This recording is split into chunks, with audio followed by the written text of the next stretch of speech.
Alrighty. Hello and welcome to Plugin Along, a stream dedicated to LOTRO plugins. Last time on Plugin Along, we started by fixing a deed completion bug that popped up over the last week, and then added the capability to only show horse or pony related to deeds based on the character's race, and therefore approximate height. And we ended by looking at some UI hiding code from the LOTRO plugin to see how it works and to see if it did anything different functionally than what we already do here. And it turns out it was basically the same type of code. So today we're going to continue working through our deed tracker to-do list, starting by looking at a few bugs, or to see if they are still bugs, and if they are, see what we can do to fix them. As always, feel free to jump into chat with your thoughts and questions, whether they are plugin specific or just about LOTRO in general. In the meantime, let's go ahead and make sure my screen is shared. Alright, so we're going to be sitting here in the town of Glenhelic in Swanfleet, which has both very cool views and also some pretty cool music. So, we're just going to keep that in the background, but I do have to remember not to run forward too carelessly. That will result in Sad Hobbit. Okay, so we're here working on, I hope I don't cover up my chat window. Hello, Aaron Bard in chat. So, we are working on the Deed Tracker plugin. And we're going to go ahead and pull it up here, just in case you haven't seen it. So this is a plugin whose purpose is to give us a little bit more context for deeds, show us hierarchical information. For instance, the Tales of Cardolan come before Advanced, come after Final, come after the Quests of Cardolan. Explorer of Cardolan has these things, and this is a grouping that we just don't really get with the in-game deed log. It will instead sort them by type and then alphabetically, which will very rarely match the hierarchical nature of them. And this will also show you deeds you haven't even started yet, whereas the built-in deed log won't show you a deed that you have not started, and if it's a hidden deed, won't even show it to you once you have started it.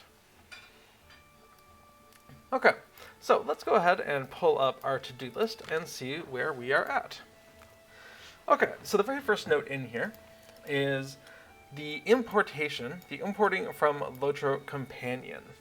There was an issue when I tried to import Affidil's completion status because of that pony-horse thing we were talking about before.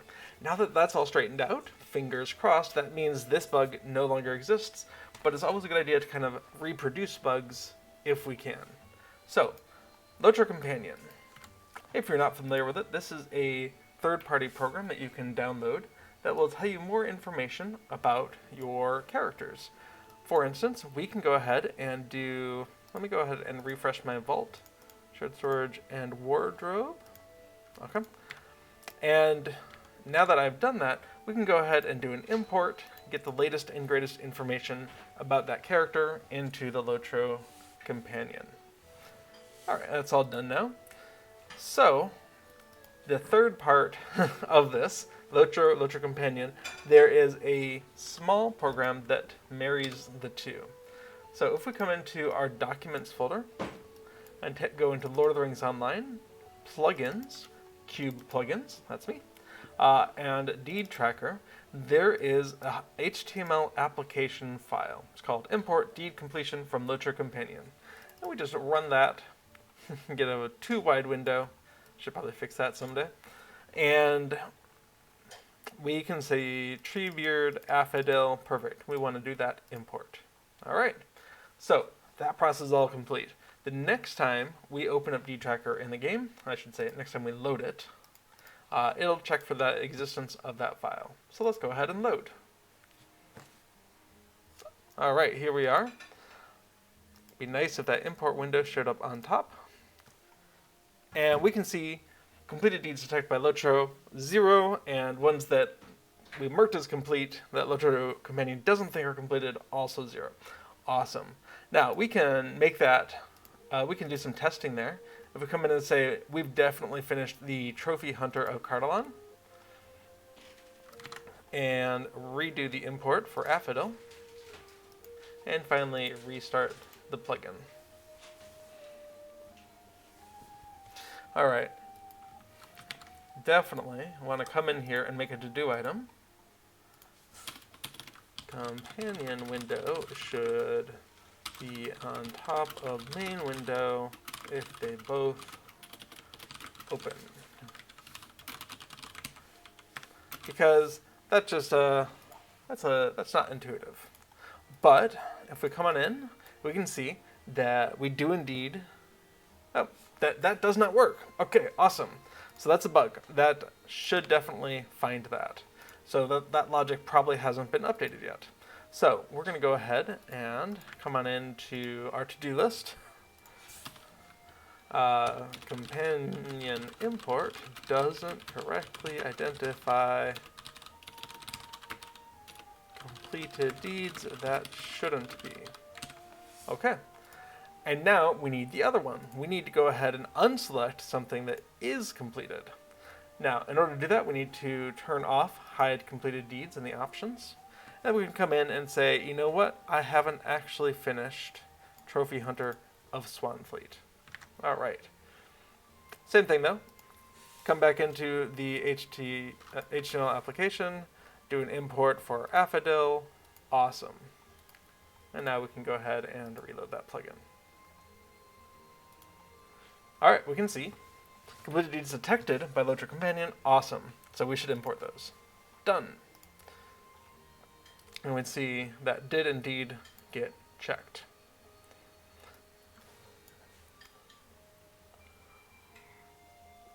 Okay, so we have a sense of what's working and what isn't working. And if I go ahead and just give it a lot to work with, complete all of the quests of Cardalon, we should see now 5 different things popping up. And we're not, well, I'll refresh just to be sure.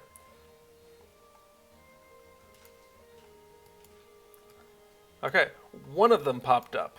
So that's not great, so we're going to be looking into that. Why did that one pop up? Fascinating. We're going to be looking into that. So, let's find the logic, the code that does this import process. This used to be different, and it looks like it hasn't fully been brought over. And that's going to be in the companion import window. And this is a case where I didn't really properly separate out the UI from the logic. And this is something I am occasionally really on the ball about and really good about. Okay, UI is just wrapping around this other stuff, and sometimes it just all gets jumbled up. And this is a case of it all getting jumbled up.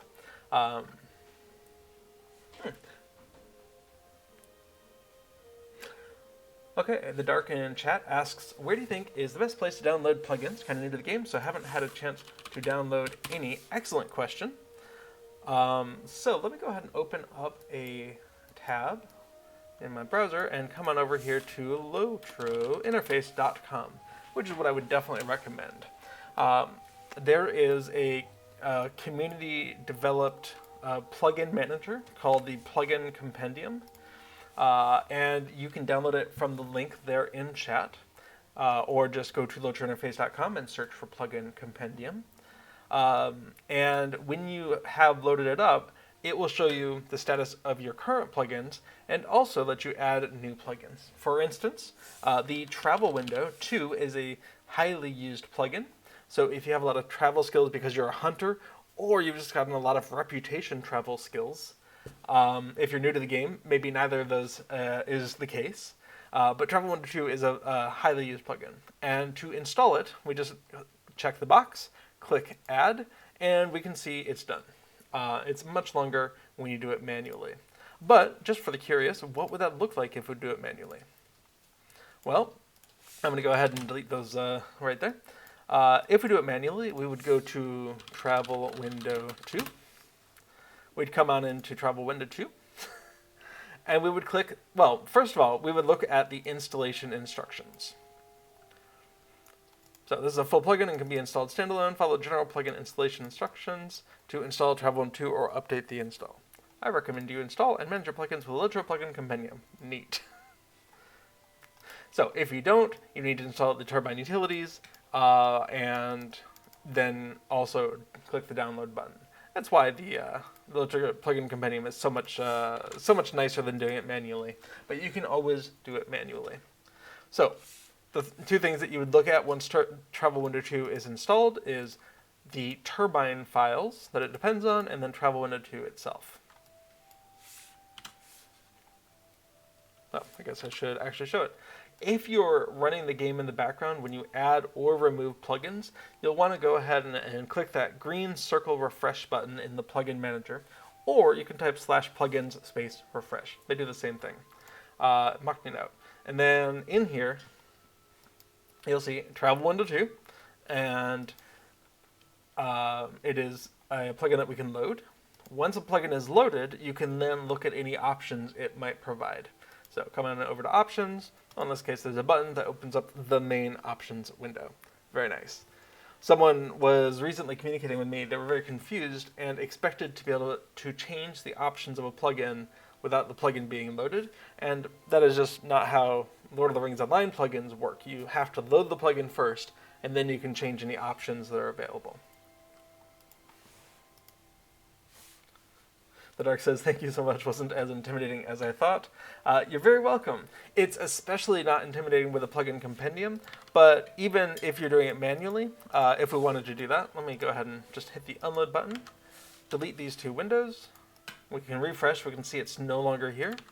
And we go ahead and download Travel Window 2, and it says to download this, download this as well. Cool. Oh no, that's a link to the wrong place. I'll have to message Hios about that, unless Hios is watching. Message Hios about link to copy link address in description. The content.turbine.com. I'm guessing turbine.com isn't doing so much anymore. Well, I shouldn't open up random websites on stream. But, so I'll let them know about that. But you can always find the Turbine files. I think if we just search for Turbine here, we see the Turbine classes and examples. We'll download that. Awesome. And I just know that partially because I'm doing this, but partially a lot of other plugins will link to them. So once we have them here, we're going to go ahead and extract Turbine files. Awesome. Move those over to plugins. And extract the travel window.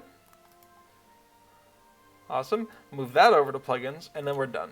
Same basic process, just a lot more accident prone if you're doing it manually. We've got Travel Window 2 in there, so we can do another refresh. We can load it on up, and bam, it's here. By default, you'll have a little suitcase somewhere on your screen. If you click it, you get your travel window. The save files for a plugin are stored somewhere else, so you can add or remove plugins freely from this directory without changing your plugin data. In fact, I'm going to do that right now. Haha!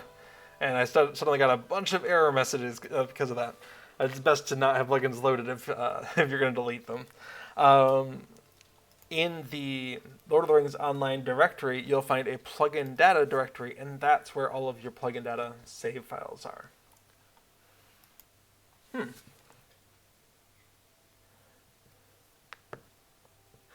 Aaron Bart says, this is only a LOTRO adjacent question. Is there a visually appealing clock widget that could help alert me when LOTRO streams I want to see are coming up when I am not in my browser? I have to say that is beyond my Twitch knowledge, assuming you're talking Twitch-specific streams. Some websites will be like, if I'm offline, send me an email or something, but I don't know. If anyone else uses that kind of a thing to know when Twitch streams are coming up, pop it into chat there, because I'm hitting a wall. Oh, and Agartha says, the plugins data, including options settings, are stored in the file system, but manually editing those files is highly disrecommended. You could really mess yourself up. This is true. If you know what you're doing, or if there's very specific isolated changes to make to a plugin data file, These are all human readable. So if I come on in to all characters and pop open one of the D tracker files, let's go ahead and just do the character data file.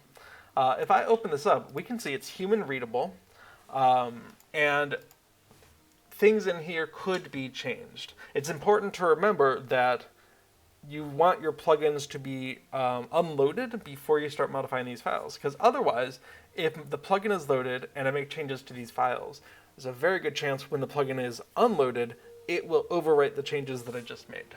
So that's a caution to be had. But also, some plugins just will not react well if you delete random things. I had someone who was like, "Oh, how do I delete a character from my list?" And since I never delete characters, I was like, "Why would you want to do that?" But apparently, they wanted to delete a character. Bonkers. But at the time, the answer wasn't just delete it from this list, because the code was not expecting any gaps in these numbers. And if there was a gap, it would not behave well. It would just probably throw an error and stop working. And so I made a code change to just deal with that, just in case someone did come up and delete the line. But it meant the long answer was delete the line and then decrement the number from each additional one. So 8 had to become 7, 9 had to become 8, and so on. And if you didn't do that, you would just make the plugin stop working, because the plugin was not designed with deleting characters in mind. Aaron Bart said, Little Redhead says, I think you could add that to your Google Calendar. Agartha says, there is a reminders plugin. Good point. We'll pull that up here in a moment. Aaron Bart says, I try to do as little Google as possible. Fair enough. In the LOTRO Plugin Companion, if you type in reminders, check it and click add, we're done. And come on back in, refresh, and let's load that up. Reminders is a really powerful system that lets you set reminders. And it will create a lot of reminders automatically. For instance, here's a bunch of crafting reminders that tell me that my crests and patterns from Mel, Smith, and Taylor can be done, right? All my small ones are up. Looks like my medium ones are up as well. My ingredient crates will be available in 19 hours. And so it's really, really handy especially if you're working with multiple characters. But even if you're not, I don't want to be checking crests and patterns and other crafting recipes all the time to be like, oh, is it ready? Is it ready? So having this thing automatically create these crafting reminders is just super nice. Aaron Bard says, how do you open that again? Good question. When I first load it, I get this little circle, and for me it has 9+ because I have 9+ reminders that have come up. And so find that circle somewhere on the screen and click it, or it might be possible to type /reminders. Yep, when you type /reminders, you get /reminders toggle window, toggle window, and the window's back. So you can do it textually if you want, and if you can't find that button. As Arthur says, you can create custom categories, your own tabs, etc. It's very flexible. Absolutely. So if I wanted to say, here's a new reminder, watch Chord of the Rings at twitch.tv! Category, I have to probably come into options for categories. Let's see. New category. Streams. Great. Did I not save it? Oh, maybe I need to open up something else first. There we go. Streams. Okay. And this can be a specific time. And we'll call it Friday. And that's going to be 18 o'clock our time. Awesome. And we can also say, no, come back. When we click that reset button to push it forward, what should it do? And it should go ahead and defer until postpone the reminder for 7 days from the previous expiration time. Perfect. So now Chord of the Rings is in 10 days because that's 7 days after the previous one. So if you're in game, this can be a really powerful way to remind you of whatever. Oh, is the laundry going off in 3 hours? Make a 3-hour reminder. and then when one of these expires, and let's go ahead and set that up. So expiration time, delay from now, 0, 0, 0, 20 seconds. Okay. So when this expires, we should see some sort of visual cue on the screen. Plugins don't have the ability to play a sound without an outside program's help, but they can make visual stuff happen on the screen. Do we get a thing? There we go. So we just saw a pulse happen on the screen, and that's configurable. What options are available? There are options available for this plugin. Even if there could be a button that launches here. Oh well. So let's see. Generate bubble notifications is an option. Cool. Okay.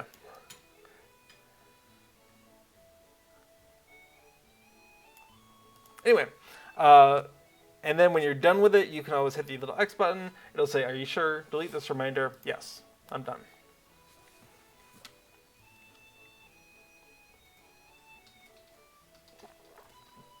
Okay, The Dark asks, also, are there any plugins you think are must-haves for general utility or just cosmetic?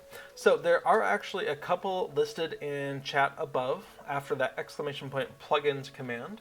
Let me go ahead and refresh it just so I don't have to scroll up.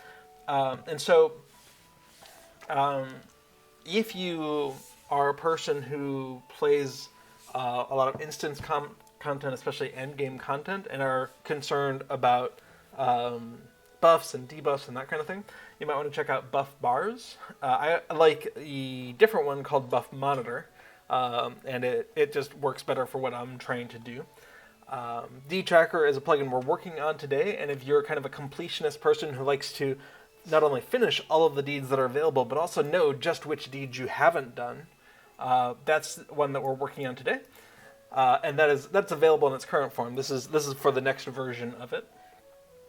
If you have a lot of alts and do a lot of switching back and forth, Kiki Inventory and Alt Inventory are both plugins that will kind of keep an eye on what things each of your characters have.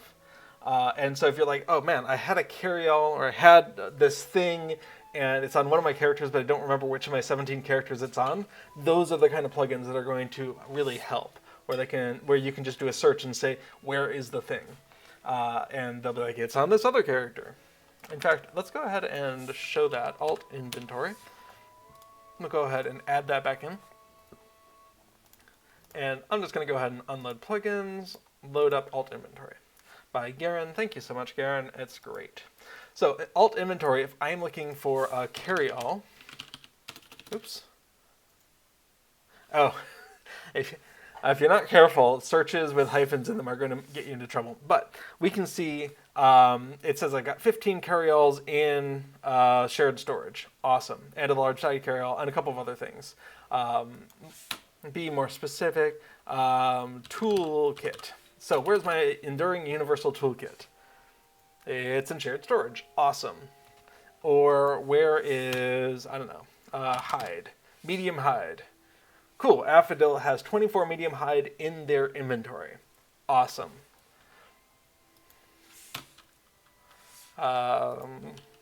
What's that one called? Subscriber. Right. Subscriber town services. There's 4 of them that knows about. Arda, Affodil, Bearmere, and Shkildvok each have them. Sweet. So that's a plugin that's really useful if you have a lot of alts. Aaron Bard asks, that only works if you have all your alts under one account? Yes. This is per account. So if you have multiple accounts, it's only going to know about the ones on whatever account is the owner of the character you're logged into right now. And actually the subset of those that have Alt Inventory active, because Alt Inventory needs to be active in order to pick up this information on each character. So when you first install it, you'd want to automatically load it for all characters and then log in and out of each character, including opening up their personal vault if they have anything in there. Because the contents of your vault are not pulled down from the server until you actually go to open your vault. to, I guess, reduce server load. So that's a really nice set of plugins out there that kind of help those of us with lots of alts. Minstrel Buff 2 is a very class-specific plugin, but it's one that I'm working on. And so, let's see, Minstrel Buff 2. If you are a minstrel, then you might find it useful as a way to keep track of your ballads, your anthems, how long you'll have left until your ballads expire, all those kinds of things, all in one place. There are other plugins that can approximate some of this, but as far as I know, that's the only plugin that will tell you, best guess, when are your ballads going to expire. Because that's the thing, if you ever play a minstrel, you will notice on the ballads, there is the text, expires if out of combat for 9 seconds, which is a frustratingly incomplete summary of what actually happens. So, the plugin helps to bridge the gap between that text and what actually happens for minstrels. But there are also some other class-specific plugins. Another one that I've looked at that seems really nice is Wardens have a complicated, to me, system of gambits, and there is at least one plugin out there that tries to help with that. I think it's called Warden Ease. I don't think I have it installed anymore, but anyhow. So there's class-specific plugins that can be very helpful, as well as the more general ones. Opaque Quest Tracker is one of those plugins that is just 100% utility. It just adds an opaque area underneath where your quest log goes, because that's hard to read for some people, and the opacity helps. What else we have? Titan Bar. Titan Bar is a great utility plugin for collecting, concentrating a bunch of information at just the very top of the screen, from a summary of reputation to currencies that you're tracking for perhaps for festivals, to what time is it for both me and for the server, what time of day is it, all these little pieces of information that you can stick on there, and is highly customizable. I think we already talked about Travel Window, Travel Window 2 specifically, and on. One of the things a lot of people will ask for is some way to do something with the map. Put a note on there, change size, whatever. And plugins by default don't have access to the in-game map. But More Map does allow you to do things like set a note or whatnot. And so that's a thing to play around with if you're looking for that kind of customizability. More Map has, again, a lot of options from what I've seen. And I've never really gotten quite into the More Map usage, so I can't really speak on that. But a lot of people are very fond of it. Cool. Excellent question. Agartha says, for raiding/instancing, a lot of folks use buff bars, gibberish, prime, and or mini raid. Great point. If you do a lot of raiding, prime is a whole ecosystem of plugins, and mini raid is a very nice consolidated health bar, power bar, and a few statuses display that just makes it way easier to do things like healing a raid for me. Neat. All sorts of cool plugins out there. But yes, try to resist the urge to edit files in the plugin data unless you know what you're doing, or you're willing to have plugins stop working until you restore those files the way they were. Ernbard says, have you heard of one called Babel? Is that one of the ones by one of the French developers?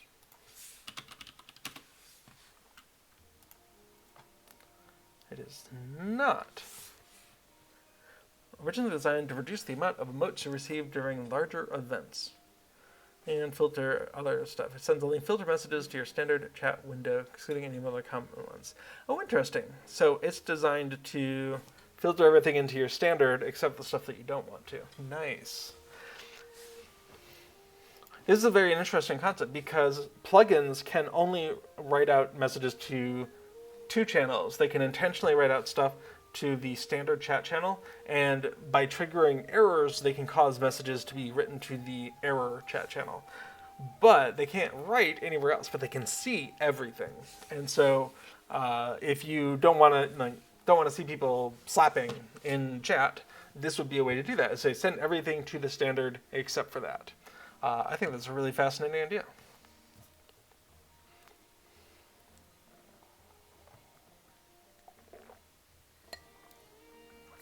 where that's really funny is because I often will use the waypoint plugin, I actually have my standard chat channel already torn out to another tab. Very much like this plugins one, where the only thing going to it is the standard chat channel. And so it'll be very easy for me to integrate that into my usage. A lot of people have their standard going into their general chat channel, so it would look pretty similar as well. Aaron Bard says, I was struggling to sort out how to filter to the right tab, etc. Well, we answer questions here. Let's go ahead and get it installed. This will be me kind of poking around at the interface to try and get a sense of it. It will not be authoritative at all. All right, let's go ahead and refresh our list and load up Babel. Okay, Babel sends filter chat messages to the standard channel. For it to be effective, you should select Change Filters in the same chat window and turn off the corresponding chat channel. Bill in Chat says, hi B4. Hello, Bill in Chat. All right, so, oops, pressed escape one too many times. Let's see what options we have. We have Use Global Settings, we have Status, we have List Filters. Oh, and we have a Babel box. Neat. Babel's off, Babel's on, List Filters.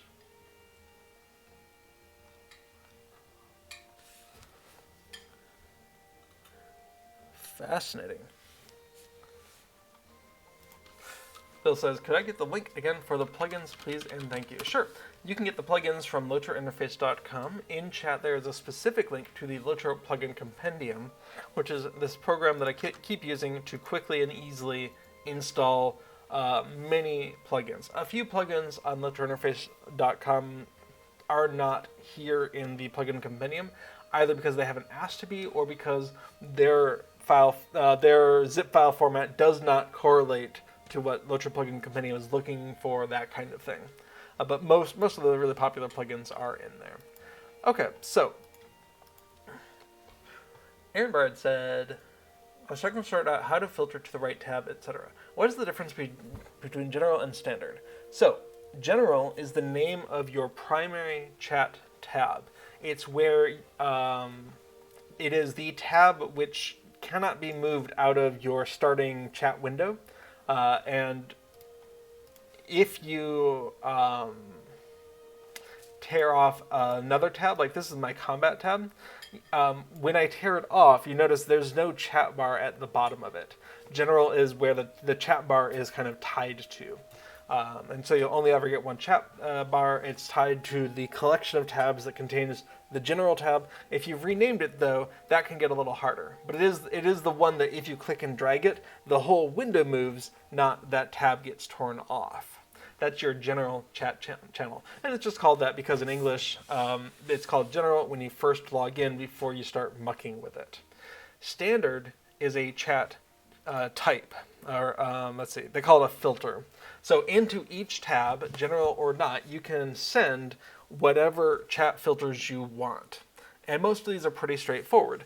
Combat enemy, combat player. These are things, combat stuff that were sourced by the enemy or sourced by the player, right? Fellowship, that's the chat that someone in your fellowship has sent to the fellowship channel, and so on. So that's the difference between general and standard. Standard is a filter, or I will call it a chat channel. And general is kind of that primary chat tab. So if you right-click on any of these tabs and say Create New Tab, we can even rename it. We'll call it Babel. And we can follow its instructions. These should go to Standard. So in Babel, I right-click, I change the filters. I'm going to turn off everything else and turn on Standard. Awesome. Now, let's go ahead and do an emote.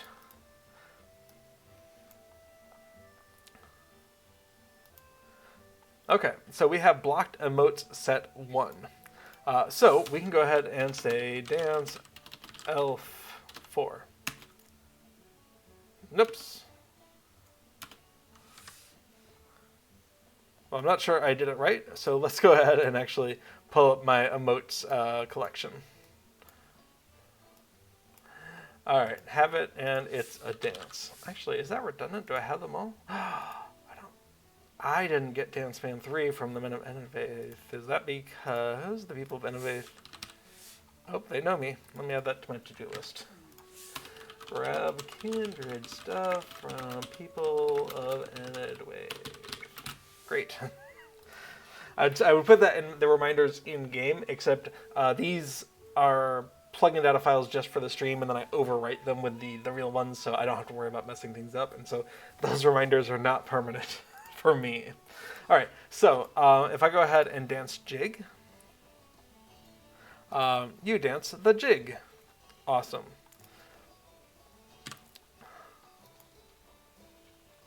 So if we are like, I don't want to know when I dance the whatever, let's go ahead and add a pattern. Enter the pattern to block. Star matches 1 or more characters. Plus matches 0 or more characters. Underscore matches a single word. And that's really interesting. I wonder if they do anything special for the underscore. But you dance the jig, period. Okay, so now if I go ahead and say, okay, warning, changes will not be saved until either apply or okay is clicked. Apply. Awesome. And now if I dance the jig, it still went there. Fascinating.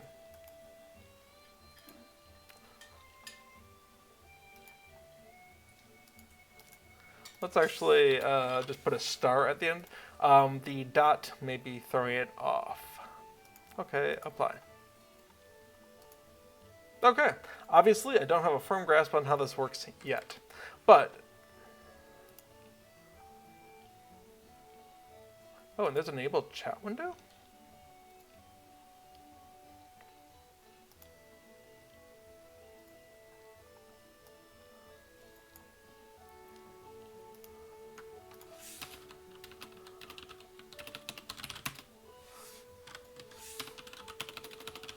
Well, let's see what else. I wonder if... Where is Rosenblum? Jaranet.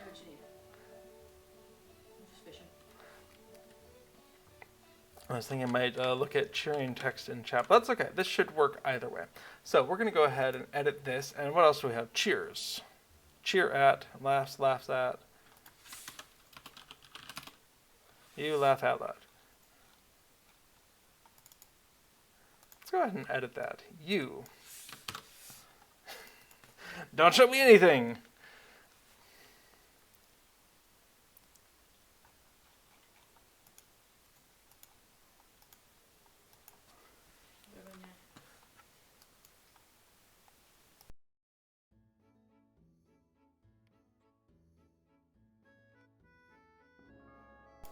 Okay, so we're going to have a target.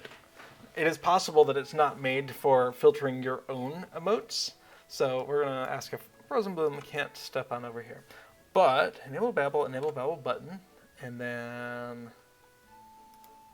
let's give it one more try. Okay. Do you have to check boxes for it to work? Well, the emote box is checked. Babbling is no longer filtering on the emote channel. But I guess the good question is the use stuff... The use stuff might not be going to... Yeah, let's unload this. And then you dance around. So where is that coming from? That gray channel. Oh, that is emote, so that's interesting. But we have someone else here. Hey, Rosenblum. So what we want to do is... All right, Rosenblum cheers at Affidel. But as we see, it did not actually... Let me go ahead and change the filters here to include emotes, and we'll ask Rosenblum to do one more cheer at us. Okay, so we can see in the plugins, in the emotes channel, Rosenblum cheers at Affidel. But we did not see that coming on over here. So we can see cheers at was I'm going to go ahead and remove that. Okay, I've made a change. I've removed one of the cheers. Let's see another cheer. Okay, awesome. And if we edit this, cheers at, if we say unless from a named player, that's going to look at the named players. And here, let's go ahead and add Rosenblum. Yeah, that looks like I might have spelled it right. Okay. Oh, and list name. Neat people. Okay. So, my named players list. Neat people. Excellent. And so, we saw the laughs at Affodil also got blocked here. But if Rosenblum does a cheer, we can see that does come through. Okay, awesome. So I don't know why it's not working on personal stuff, but here we can see that if I want to know that Rosenblum cheered, I was able to let that through. That named player cheered comes through. But you could see where if you're at something like Weatherstock, where you want most emotes to not come through, but maybe there's a couple people who you're like, oh, I really want to know if Rosenblum found that good. I want to know if Rosenblum cheers. Rosenblum has gestured rudely. Well, we should add that. So, gestures rudely. Oh, interesting. Oh, yes. I see what's going on. Because Rosenblum, these are all starting with a name of a player that's implicit in the pattern list. Rosenblum cheers at Affodil. Rosenblum gestures rudely. So gestures rudely star, that's going to assume there's a player name at the start of here. So let's go ahead and add this in. And now if she gestures rudely at us, we do not see that in this list. It still happened. We can still see it in the actual emotes list. But the emote coming through here, and we can see it's colored the same default gray color. It didn't come through. So if I didn't want to see anyone gesturing rudely to anyone, then Babel has just stopped that from happening in the Babel tab here, or really in the thing that only sees standard. But we see the drinks to my health. Excellent. Okay, so I understand why it didn't work for us, because it's looking for that player name there.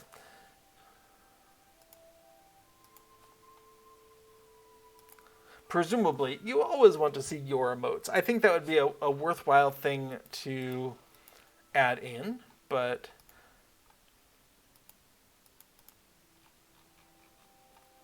since I don't actively use the plugin, what do I know? Okay, so these are the channels that it is looking at. So emotes is on by default because Babel was originally, I guess, designed for emotes. But you could see you could also have other channels streamlined into your standard channel out of character, raid, regional, say, and world. So let's look at say. Say might be really interesting. Why is it grayed out? All right, so we'll add a list name, say block list. Okay, and we're going to go ahead and add. I don't know, what's the thing that Rosenblum might say? Have you seen my fish? Okay, so we're going to go ahead and apply named players, no named players, apply. Aha. So let's go ahead and add say over here, and let's have Rosenblum send that one more time. Have you seen my fish? We can see that came through in the say channel, but Babel did not let it through. But if Rosenblum says, have you seen my my rock, then that will come through in both places. Oh, actually, maybe it won't, because have you seen my fish? Oh, I need to check that box. Okay, so that experiment didn't work at all. Let's go ahead and try both of those again. Have you seen my fish? Did not come through. Have you seen my rock? Oh, fishing rod has the word fish in it, so that would still be canceled. And let's see, if she offers her rock, Aha! Rosenblum says, have you seen my rock? Awesome. So we're getting a grasp on how this basically works. If one of these checkboxes is checked, emote, OOC, say, world, then Babel will copy that to your standard chat channel unless it matches one of your block patterns. Or possibly it won't copy it unless it matches one of your allow patterns. So blacklisting and whitelisting are available here. And it'll let you override that with your named players list, which you could use the same one for all of these. You could have a different named players list for each. And it'll let you say, oh no, if Rosenblum offers to let you see her rock, then that's okay. But anyone else saying, have you seen my rock? It's right out. This would also work if there are some NPCs that say a bunch of things that end up in your say chat channel. You could filter them out that way as well. Or always block chat from NPC. That's cool. There's a whole button there. Field 1 is ready for play. Excellent. Yes, if you're playing Hobnanigans and you don't want to see, you're in field 1 and you don't want to see anything from fields 2, 3, or 4, this might be a really handy way to do that. As Aaron Bard says, oh, that would be good for festivals. Yeah, absolutely. Great point, Rosenblum. Great point, Aaron Bard. So I think we have a sense of how this works. Now, this was sort of difficult mode. It's not easy mode because I completely bypassed the probable documentation that they have over on the plugin page. But I like to see how intuitive does a plugin feel just to like poke buttons at it and see what's going on. Egg Arthur says, good candidates for filtering. Progress has been added to the reward track. No reward track accepts that type of experience. I like it. I kind of want to get that on a shirt, though. Progress has been added to the reward track. And then send it to them at SSG.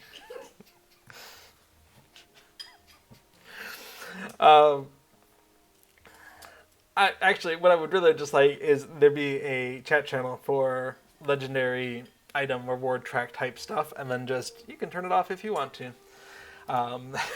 But in the meantime, yes.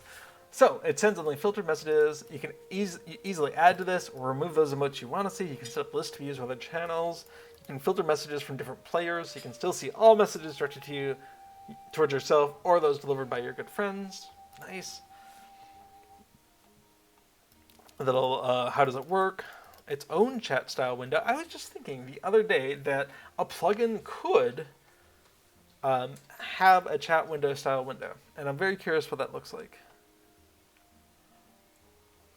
Worth noting, the plugin cannot actually stop messages being received. You'll still need to turn off the relevant channel in your filters for the chat window. This is resending new filtered messages to your standard channel.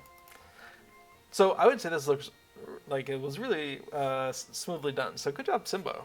Like, way to make this happen. And a change list. Awesome.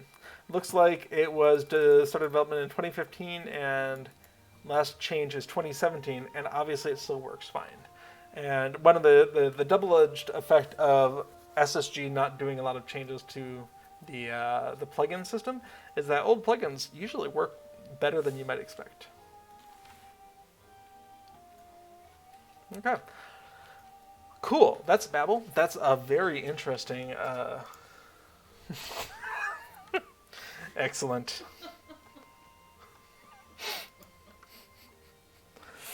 This is not the time for resting. Launch your blue fireworks. Alright. Send up anything except a green firework. This will be unexpected. I see that's been going on in the background. Excellent. Yeah. Now the fun thing is you could have Babel filtering out firework announcements, and other plugins like the Festival Buddy can still pay attention to them and still act on them, because again, the plugin's not stopping you from receiving these things, but it will filter out ones that get redirected to your standard chat channel. So thanks very much, Rosenblum. That was very helpful. Aaron Bard says, Festival Buddy? Yeah, Festival Buddy is a different plugin. Should probably be added to that list there, actually. Add Festival Buddy to plugins? Question mark. Okay. Festival Buddy is a plugin originally by Galahad. And I added a patch to it. I wonder where that's gone off to. So if we come on over to lotrointerface.com and go to the correct spot and search for Festival Buddy.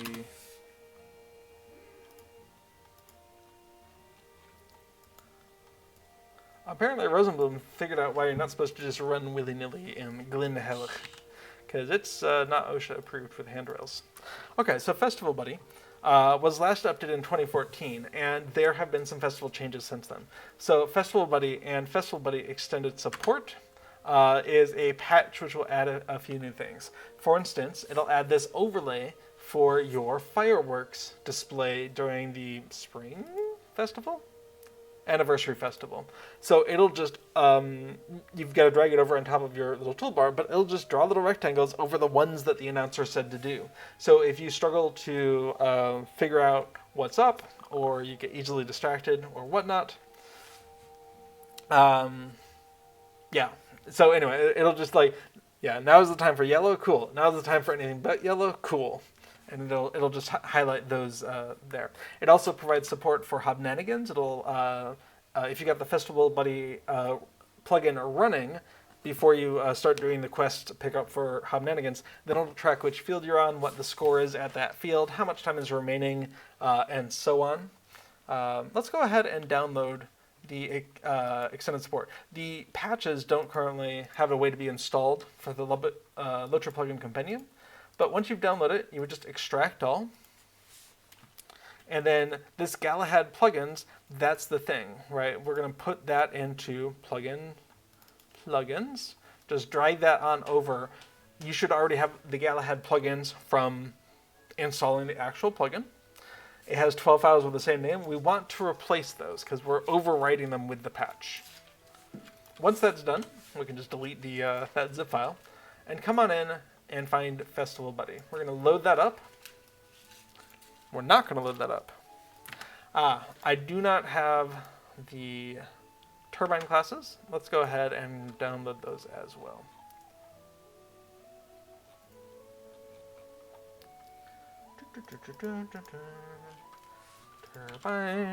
Turbine. Okay. Great. So we've got Festival Buddy. So if we just type /festival, we get the Festival Buddy window. Festival Buddy window, for instance, Hobnanigans, like we were seeing. Now, there are no options available for this plugin, but I sure would like to show that off a little bit. So that was a Galahad plugin, Festival Buddy, and options window. Let's see, debug, show debug options equals true. All right, unload, reload, great. So if those are set to true, then we can come on in and simulate a game of Hobnanigans. So the field 2 quest, get that. All right, cool, we're at field 2, we're flying feathers and we're waiting, and then we can go ahead and start the game. Hooray! So we can see there's just about 10 minutes left. We can score for the flying feathers on field 2. We can score for the flying feathers on field 3. Oh, nothing happened. Wrong field. Steel beaks. Awesome. Oh no, the steel beaks are getting ahead. And so on. And we can also see what it would be like after 6 minutes. It's going to come on down here, and you're going to be like, oh, hey, there's only 6 minutes left. We just got our new skill. And then with only 2 minutes left in the game, cool, okay, now we just got our final third skill for Hobnanigans, and also don't have a lot of time to catch up that score. So that's the basic idea of it. And then when it's done, it's just going to tell you, hey, who won that game. But I find that really nice because, of course, the referees kind of give up, and they're just like, wins by a large number of points, right? Or is winning by a large number of points. And it's like, but yes, I want to know how many. And so this will tell you how long is left and how many points each team got, not just what is the difference between them. Also, the Festival Buddy will provide barter information. So for instance, here are all the barterables you can get during Hobnanigans and the various places that you can get them at. So it's a really nice, quick way to be able to link things in chat or just check the prices of things. So if you're like, oh, I want some face paint pencils, are they 1 each? Oh, no, they're 5 each. I need more tokens. That kind of thing. So Festival Buddy is great, and I highly recommend the extended support patch on top of it. But coming up here, our next, I think, festival is going to be the Spring Festival. And so we've got a couple of things in here. We're going to have the Stomp a Shrew challenge. So this window will auto-populate with the 2 boots, I believe. So you don't need to keep linking them into your your toolbars. You can just use this little window here. And it'll tell you a little bit about it. Or if you're doing a fistful of flowers, where can you find the things? And then just Stomp a Shrew, really. But you do still have the barter window for all the barterables you can get at that, and that's going to need some updating, I have a feeling, because they said they were updating stuff this year. There's also dances, so you can do dance 1, dance 2, dance 3. Super easy if you have yet to get all of your festival dances in. Farmer's Fair was one where I added a bunch of them, and so let's see, a shopping list, for instance. Like if you're doing those market stall helper quests, and you have to remember which bread and which apple and which meat and whatnot. This is just a really handy one. And Festival Buddy will automatically change to whatever quest you just picked up. So if you want, if you pick up a vendor list, it'll automatically be showing you which one you're doing right here. Or if you've got the Fat Mayor quest up, it'll also pop up a little dialogue for that. Let's see. Oh, here it is. Use butter. It just needs a dab of something, and it'll show you how long you have left to do it. So if you looked away for a second, you look back, you know, oh, cool, I've still got 10 seconds left, or, oh, I've really got to get going. The mayor needs butter. Stat. And Little Red says that was super handy during the Farmer's Fair. Awesome, yeah. I'm glad to hear it. Bounder rounds as well. It'll highlight when someone says one of the things. I got into quite a squirrel instead of quite a quarrel.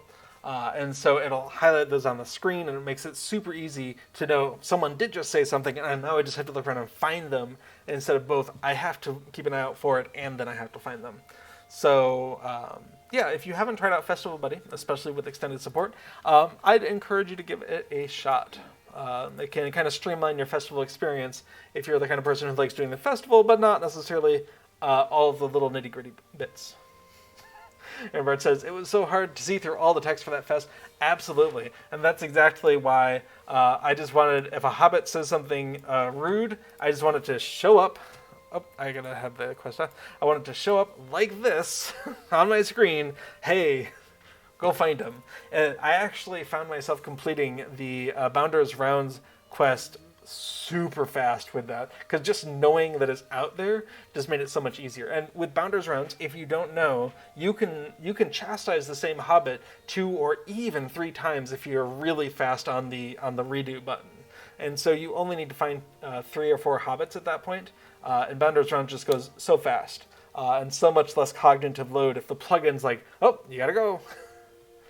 Oh yes, Little Redhead points out it's the same thing as, for instance, cheering for snow beasts, where you do not need to find 3 individual snow beasts to cheer for during the Yule Festival. You can just go up and go, yeah, yeah, yeah, at the same snow beast. As long as you do it before it starts walking away, it counts. And I don't know if that was the intent of the designers, or if something slipped in the last, however many years, but it's very handy, because if you have a bunch of people out there cheering Yetis, they're like constantly walking back and forth, and you're just like, sit down so I can cheer you and nothing will happen. Cool, that's a Festival Buddy. Okay. Well, I think that caught me up on that question.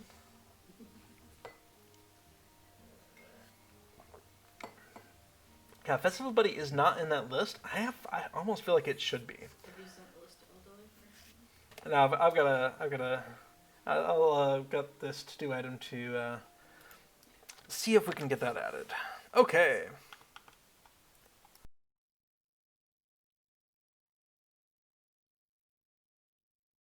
All right, so we're going to go ahead and minimize some stuff here. And Aaron Bard says chasing them down is half the sport. Then by all means, like, use it, tailor your plugin usage to your own goals, right? Like you, at no point do you have to let a plugin tell you what to do, right? These are tools that we get to use or not as we want.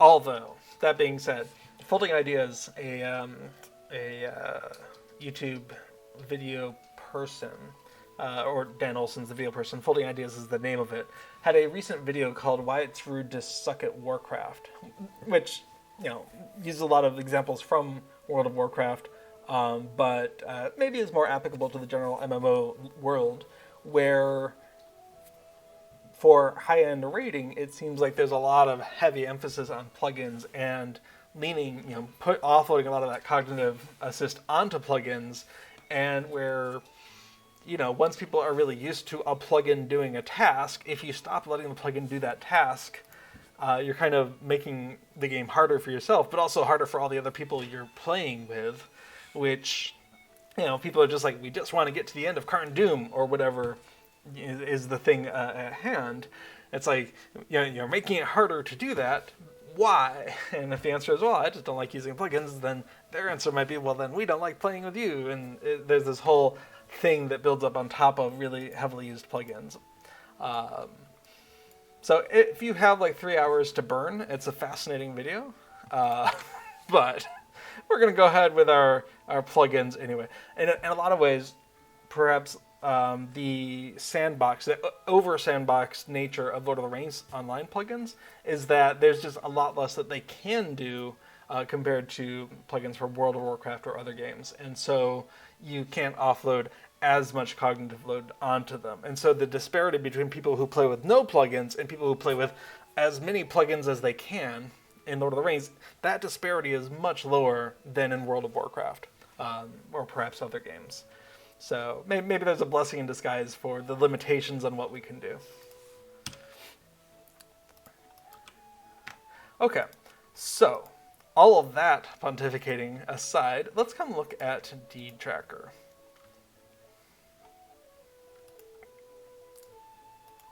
So we were looking at the import window and some problems with it.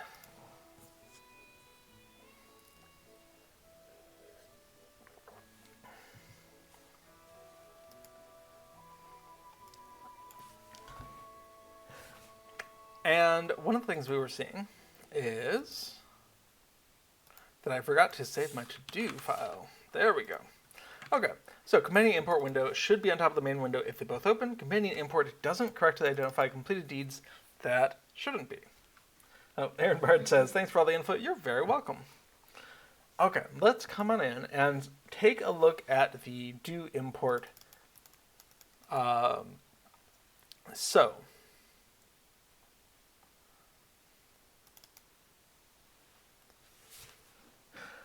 it looks like, oh, this is the do import. This is what happens when you press the button. We're actually ahead of ourselves here. So let's bring that window back up, or make the window happen. Now, that window will only show up if you have run the import since the last time we checked the import. So we just rerun it, we reload, and we get this showing back up. So what we're looking for is does not think that these are completed. Okay? Completed deeds that are not done. So many windows. Deeds to be completed and completed deeds that are not done, which is not perhaps the best name, but that's where we are. So we need completed deeds that are not done control. And our question is, where does this get populated?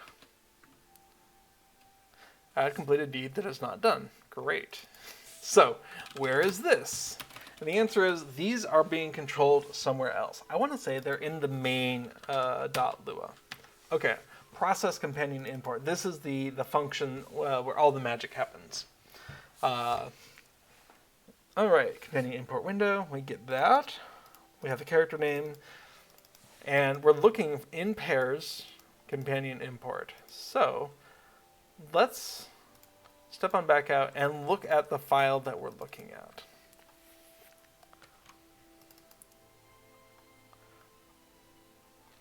Photo and companion import. All right. We're going to go ahead and regenerate that file. And I'll bring it on over. So that file looks like this. It's the ID of the deed and its current status according to LOTRO Companion. And a lot of these are completed, but some of them will be underway. Some of them, no. We only list deeds that are either completed or underway. If they are neither, not started, then they don't show up in this list. And we can see there's 1,295 deeds that are either completed or underway for this character. And in total, the game has more like 3,000 to 4,000 deeds. So there's a lot of stuff out there. So that's what we're looking at. We're looking at ID equals status. So we can see DID completion status in pairs for that companion import. Awesome.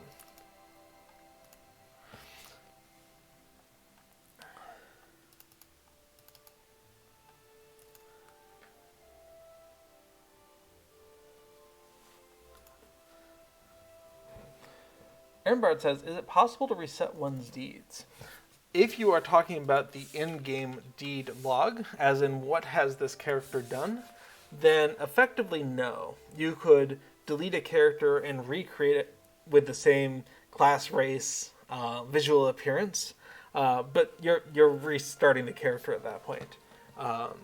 Because there are so many rewards from deeds that include things like LOTRO points that you can spend in the store and virtue experience, there would be, I think, game balance and game economy problems if they just said, oh yeah, you can restart that, and then you go get another 300 LOTRO points from Breland and a bunch more virtue experience and that sort of thing.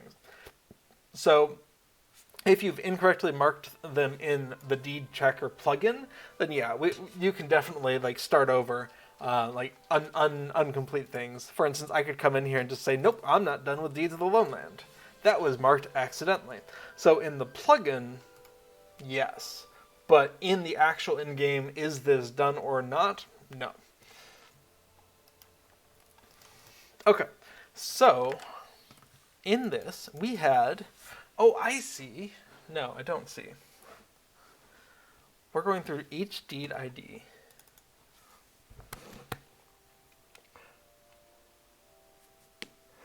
I see. The logic is wrong, and I wonder if it was ever truly right.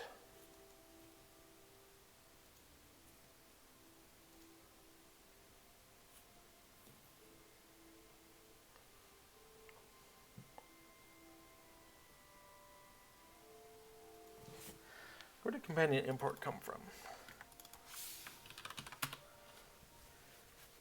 Companion import. We're getting the load. That it's just coming straight from the file.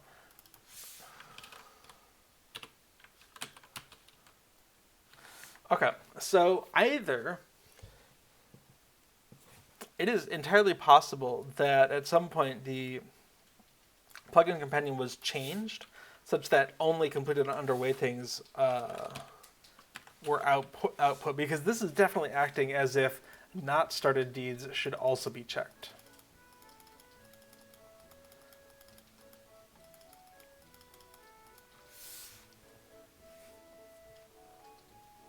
However, we now have what we did not when this was first written, which is in data files we have deed data array, and the indices of this are the deed ID. And so we could just do for everything in here, if that ID is over in this list, then we can do stuff. So I think that's probably the right thing. For deed ID, deed data, in pairs of whatever the heck that was called, deed data, do, and then what we should be able to do is the same thing. We want to know, is the deed complete? And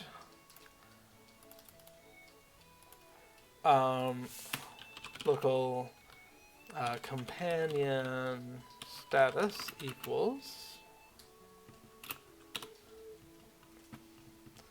companion import deed ID. Actually, I think we can probably skip past that. But we are going to need to test to see if we're actually getting things. So is output done equals false?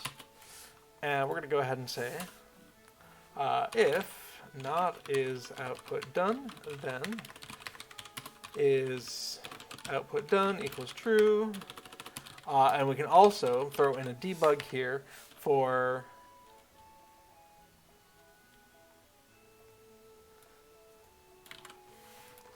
this.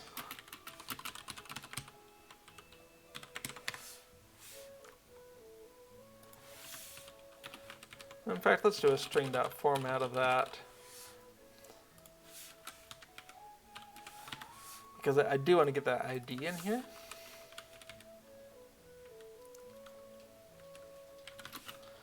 So that is deed ID. And we're also going to go ahead and dump that, which is S.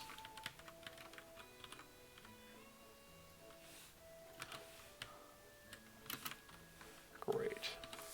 Let's take a look at that.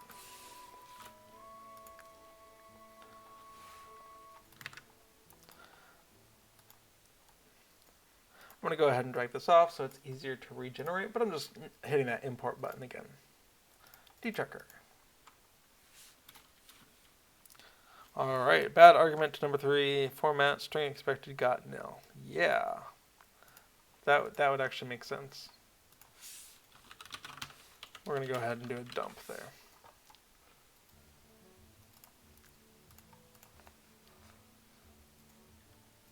Okay, so we see companion import that equals nil. That's fine, but I do want to see one of these if it's not nil. And this. So let's go ahead and do that one more time. Loading it in. All right, companion import completed. Cool, so we're able to use that ID as the lookup in both tables. That's good. And so, we don't even need the deed data, do we? We'll just throw that away. Okay, so we need the is companion complete equals this equals completed. And we can come bring it up there. And now that we're done checking ourselves to make sure we're actually iterating through, this is the right outside. I think. Because now, if companion complete and not is deed complete, awesome. If not is companion complete and is deed complete, also awesome. So I think by doing that, we have a chance of seeing the correct information. All right, regenerate the file and dechecker. All 6! Quest of Cardalon, Tales of Cardalon, Tales of Cardalon, Tales of Cardalon, Trophy Hunter, and oh, that's funny. Right are the 3 people. Oh, right, because we haven't fixed that yet. Awesome. Okay, that's worth a note.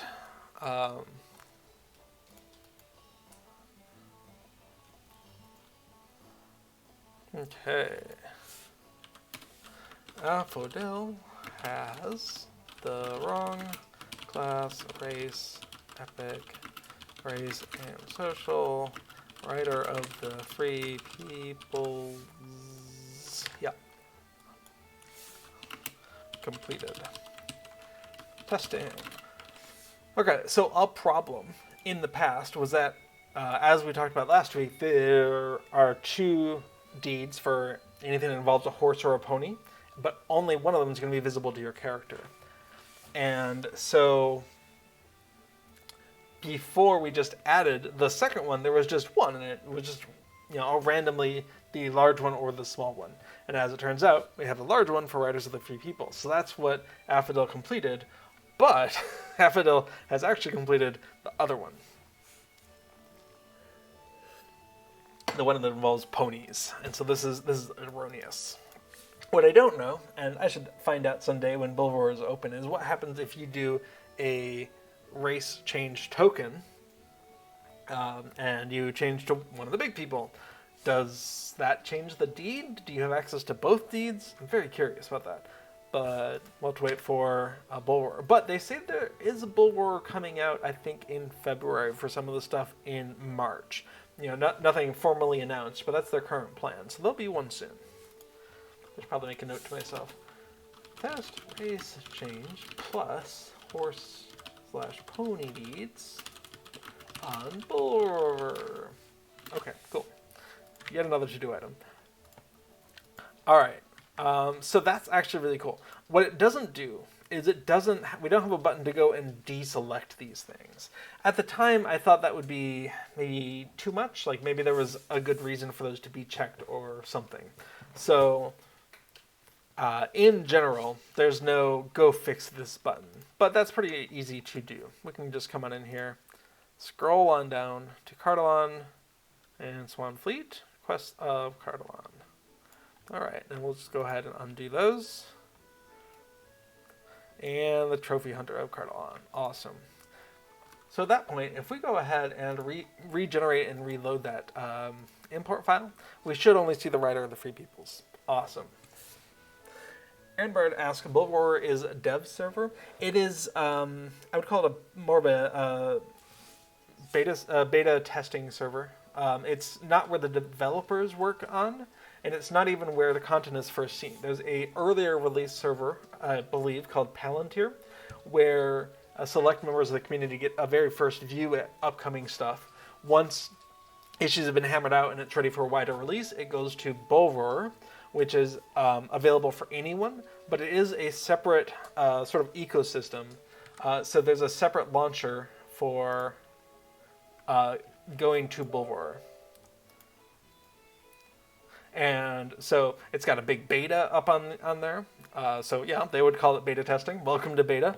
Bulwar public test server. So there's a separate launcher, separate program files on your computer. So if normal LOTRO takes 3 gigs, this would also take 3 gigs. But it's the same account to log into them. And so same username and password. And once you're logged in, you would need to go through the copy process or the server transfer process. And instead of moving your character from one server to the other, you say copy it to Bulwar. So they announce it on the forums when it's going to be available. And they solicit feedback both on the forums and in the bug reporting system. So if you hop on and you're like, cool, I want to go ride from Breeland up to Trestle Bridge, and then there's a huge rock in your way that blocks your progress, you might be like, hey, it's a big rock where maybe there shouldn't be. That kind of thing. Neat. Okay, so we have gotten to the point where this logic is fixed. And I think it's probably been broken for a while.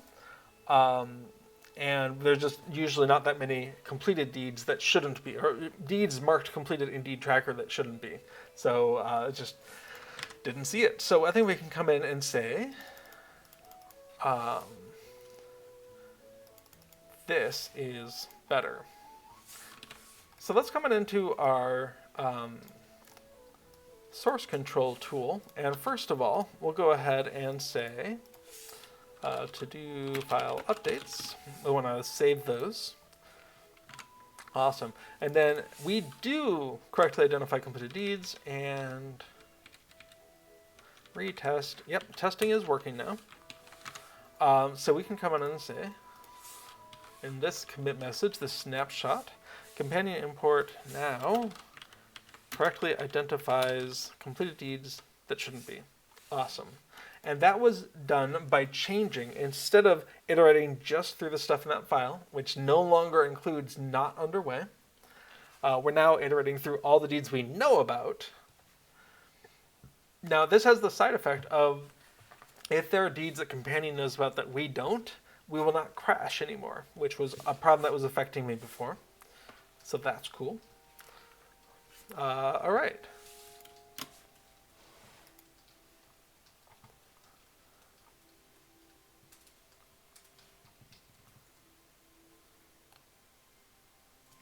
I think that's good. Just mentally think my way through what, would we ever have an ID that they don't know about? Probably not. So I think we're good. All right. Oh, that should have been a part of there. But the Companion import window being on top, this is an interesting one to me. So check for Companion import. We can see right here, that's happening before draw windows. And I feel like that's probably the source of the problem. So we're going to go ahead and unload, regenerate, and load. Okay. And we're going to go ahead and put these things squarely on top of each other. Oh, of course, I have to regenerate every time. Affodil. In order that we don't see that generation window over and over in normal use, when we see that there's content in the import file, we try to deal with it, but then we also overwrite that file with an empty file that says, skip this. And so it's a one and done kind of thing. Okay.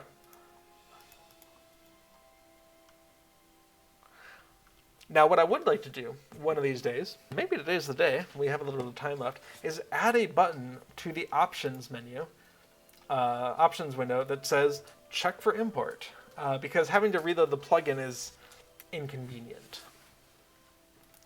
So first of all, I would say moving check for Companion import, which will create and show that window if necessary, just moving it after the main window is fine, because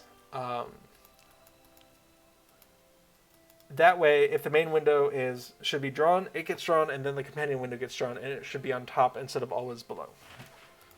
So I'm happy with that little change. So we're going to go ahead and mark that as done. Nice. Let's come on into our source control. To do file changes, and there we go. Companion import window shown on top of main window if they both open. Cool. Just push out a couple of changes there.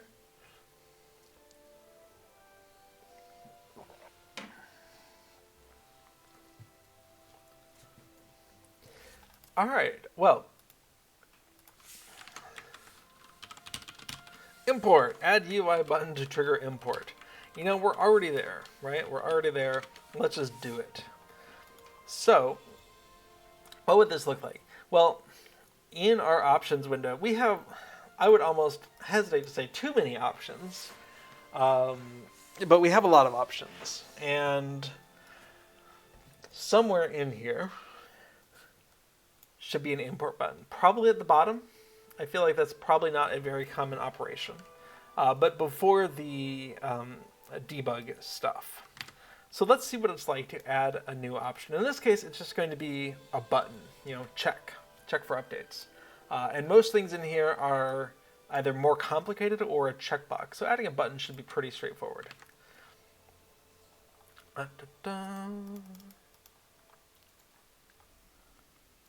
So we want to go to our options, options.lua, which is an inconsistently named file because it controls the options window, or in this case, the options control that the plugin manager hosts. So we're going to go ahead and close some other things. Options window, we want a button.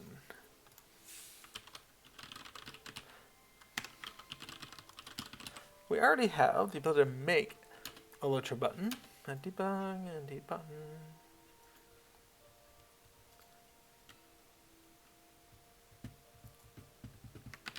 All right. Tell me more about this add deed button. Oh, I see. Yes. That was for debug purposes. But you know what? I'm going to borrow most of that. In fact,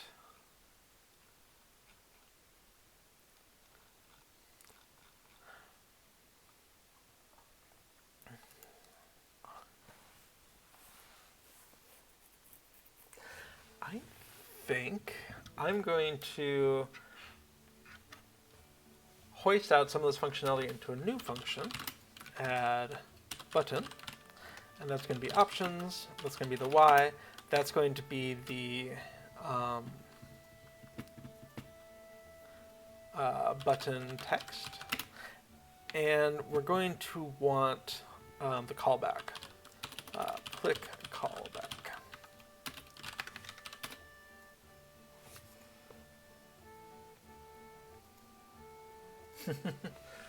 Bard says, just to clarify, Dwayne, aka The Rock, was a rock. One could hit in the middle of the road while taking tax horse from Bree to Trestle Bridge.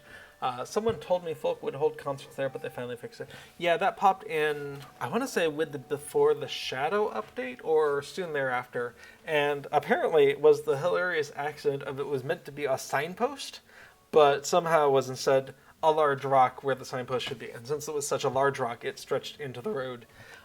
And it was found pretty quickly, right? Like the first person who tried to go from Breetown to Trestle Bridge via slow travel, which is all there is. There's no swift travel, would have hit that.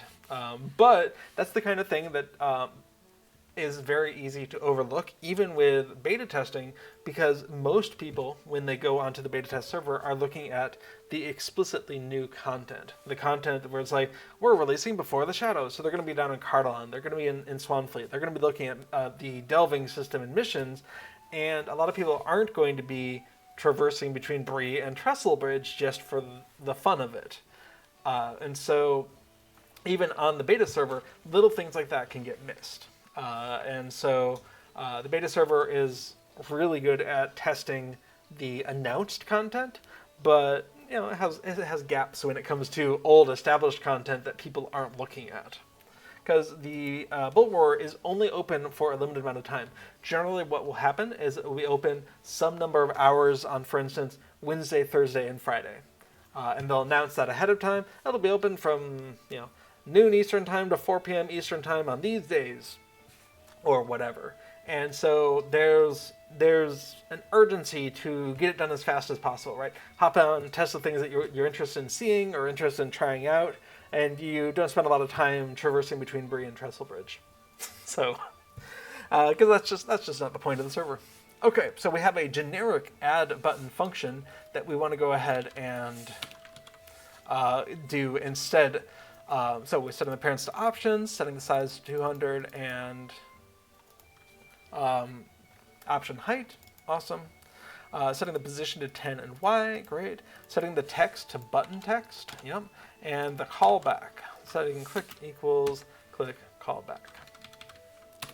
Okay. And then we return how big we made it. And then the add deed button can just be return add button options Y deed name and this function.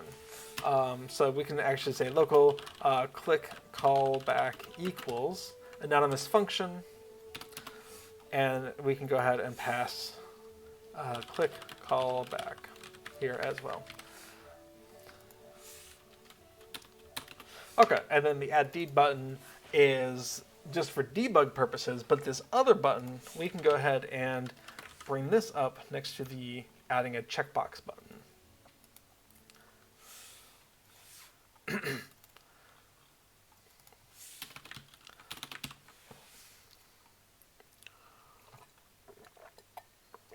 But now we can go ahead and just make use of that for our purposes.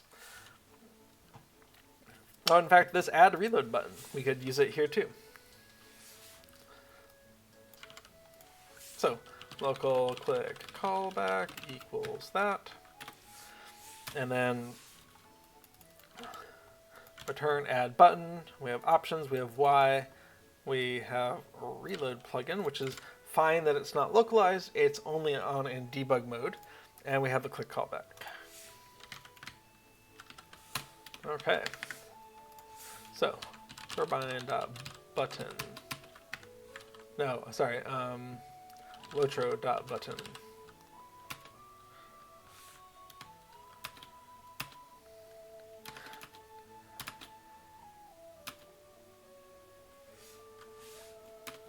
At some point, it might be nice to add a customizable width to that, but I don't think we're going to worry about it right now. And then what else is going on there? Yeah, I think that's fine. It's doing its own thing for the server fields up here. Okay, so all that being said, we can now come on down to Y equals add button, options, Y, and here's where we need,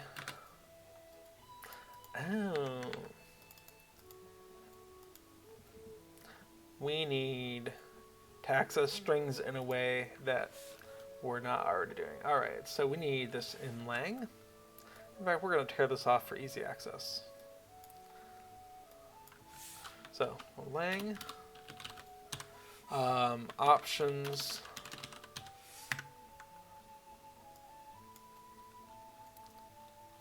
is it options?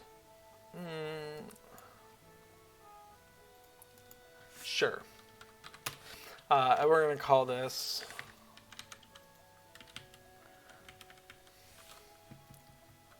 check for import file. Okay. In here, the English version of this is check for import file.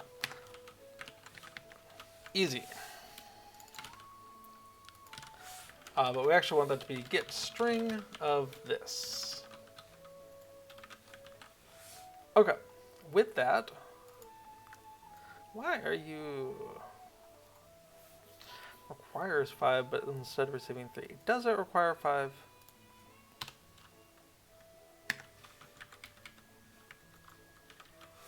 Add option is server and callback.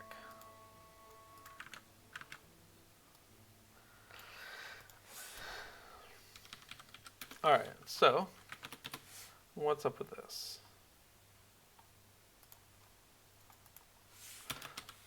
Local is server equals false. Local callback nil callback equals nil. So other thing we can do when you have IntelliSense asking for information, let's make it at least as fluent as we can. So for instance, is server and nil callback. And now we've got all 5 parameters in there. Now, Lua, if you leave out a parameter, it's fine, but there's no way to tell the difference between you intentionally left it out because a default of nil or false is fine, and you forgot, right? And here's a way where we can, in fact, not server setting would be an even better way. So the add option is asking for is server, and we say no. It's asking for a callback, and we say not today. So I'm going to go ahead and do this because it seems like a good idea to me right now. And I reserve the right to change my mind and think it's a terrible idea. But for right now, it'll get rid of all those squigglies, and I think it's a thing that we can do. With a more compiled language like C#, I'm used to default parameter values, default function arguments, and I think that is not available. Let's see.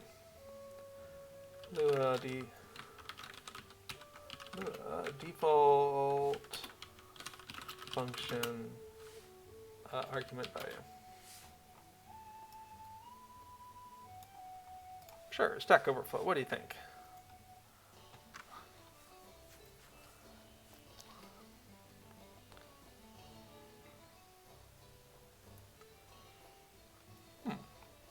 interesting idea. Basic answer, no. That's not a thing. All right. So let's go ahead and use nil callback here. That'll make it a little bit happier.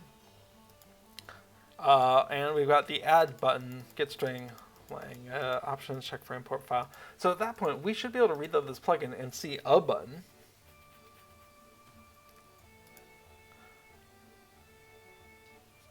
Okay. I think I've identified a problem.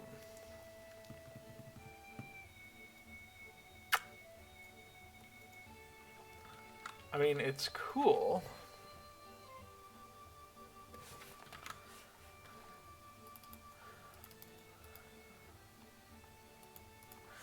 I think that final y equals is probably incorrect. Yeah. And so add buttons return is not being correct. Let's go see why that is.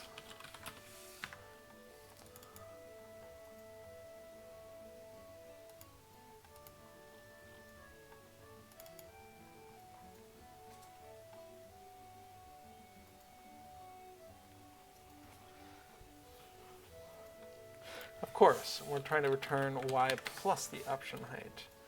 What's going on? What else is using return option height incorrectly? All right, add debug field. What's going on with you? Oh, I see. I did y plus. Why did I do that?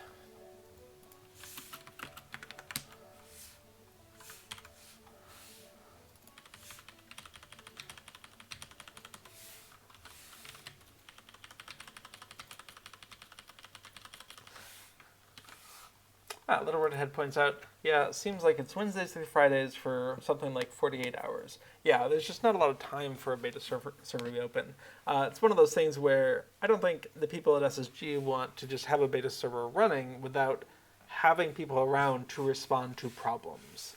Like, you know, if Housing and Erebor came out, but anyone who went swimming in the gold piles burst into flames or something, and also spread the flames to everyone else in Bree when they teleport. Like, that's something they'd want to get on right away. So they want to limit the load on that, I think. All right, let's check that add reload button, which also now is returning add button. Great. Add deed button. Okay, so those will be behaving correctly. So,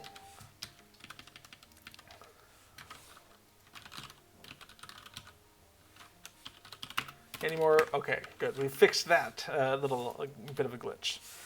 All right, let's give it a try now that we've gone through and fixed that.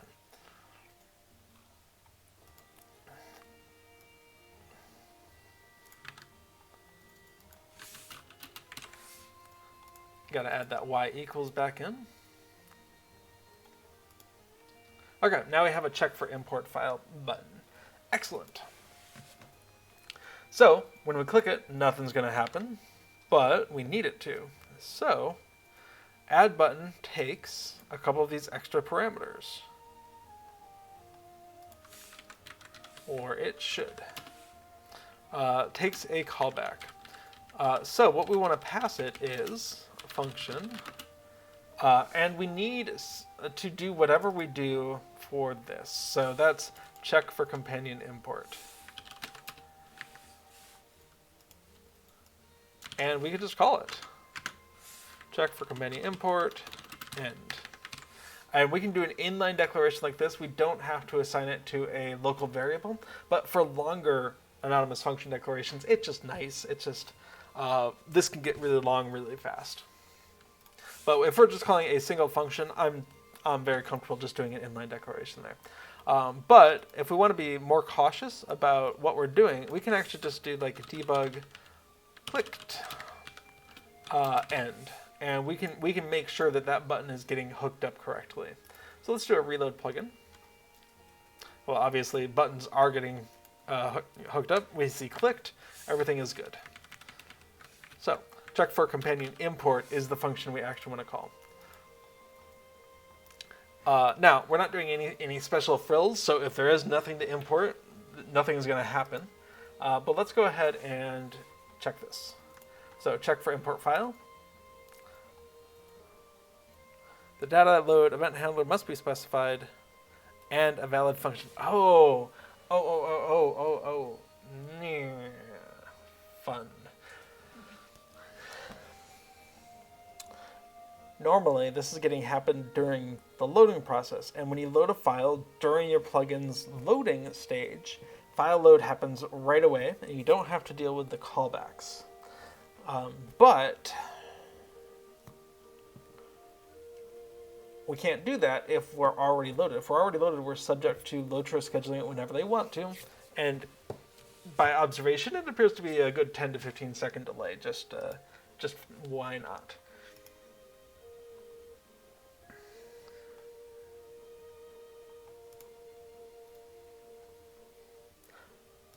Okay, let's go ahead and pull up what the documentation looks like for the loading, and make sure we're on the same page about that.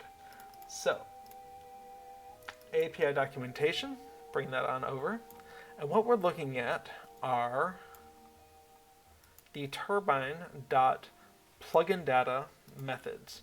In this case, we're looking at load, but we'll also look at save. So we've got the data load event handler, and what we just saw is the data load event handler must be specified and be a valid function. The error message is slightly wrong.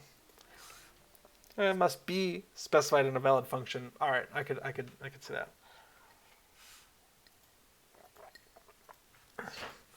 All right, so data load event handler, that's the function that's called when the data is loaded.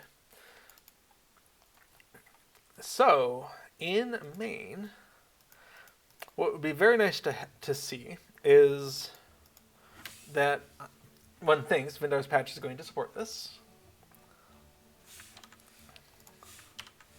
So patch data save, patch data load, and we can see that they're passing on that callback. Awesome. And they're passing on the callback. So that's not a problem.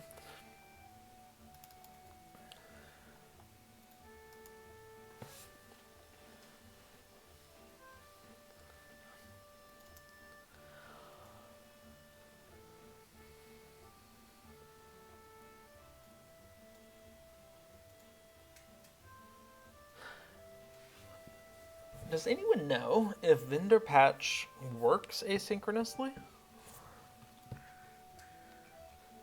I don't know how it could.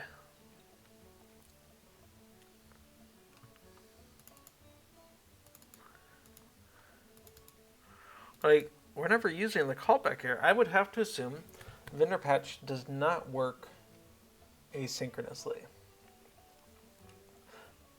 And if that's the case,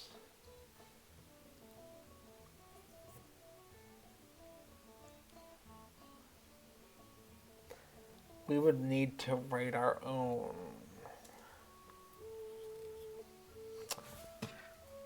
Well, before we jump to conclusions, let's give it a try. Okay, so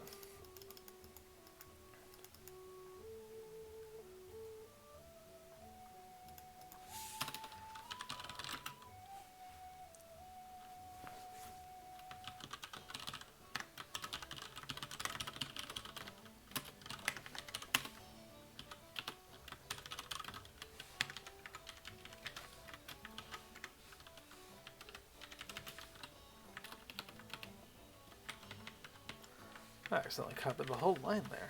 I need to not do that. Okay, so if we pass in Companion import load callback,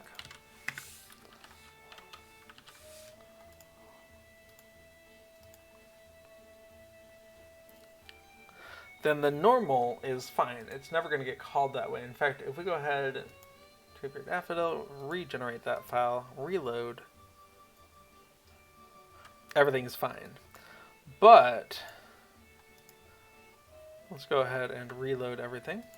If we check for import file,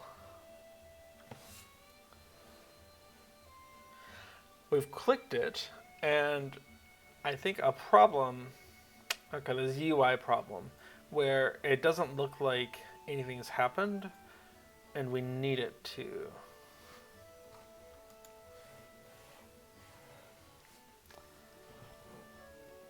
Tua in chat says, apparently there's rumors of a new expansion, and I don't even have the last two yet.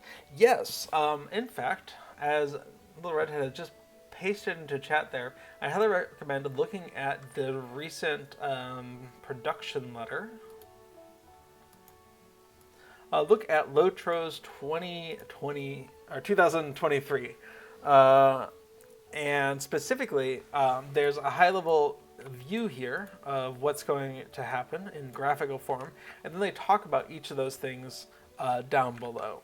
So specifically, things they're looking at in the new near future is a new instance cluster centered around a post-War of the Ring Karn Doom. And so they've got some sample screenshots of a Karn Doom that has progressed forward in time now that the ring is destroyed, presumably. Spoilers. What's going on up there? What's going on with that power vacuum? What's going on post Gundabad story, which I hear has some interaction with the Angmarm of Karn Doom. They're going to be doing some other stuff as well.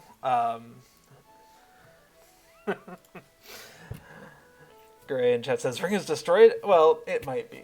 I mean, we'll see how well you play the game. Fingers crossed. We can see coming up in autumn, they have expanded story and new biomes listed and teased in last Friday's Q&A with Severlin, which I highly recommend you go back and watch after I'm done. Or whatever. But there's a lot of good information there. They're teasing that a next place to go will be south towards... whoopsie. I scrolled out too far. South of Gondor towards Herod and the Corsairs of Umbar and that kind of thing. So not a lot of information, but that definitely seems to be the path that they're going in. Let's see, Umbar. So, yes, we wanted to head south to less traveled lands across the salty sea beyond the Bay of Belfalas to the shores of the Corsair Kings, Umbar.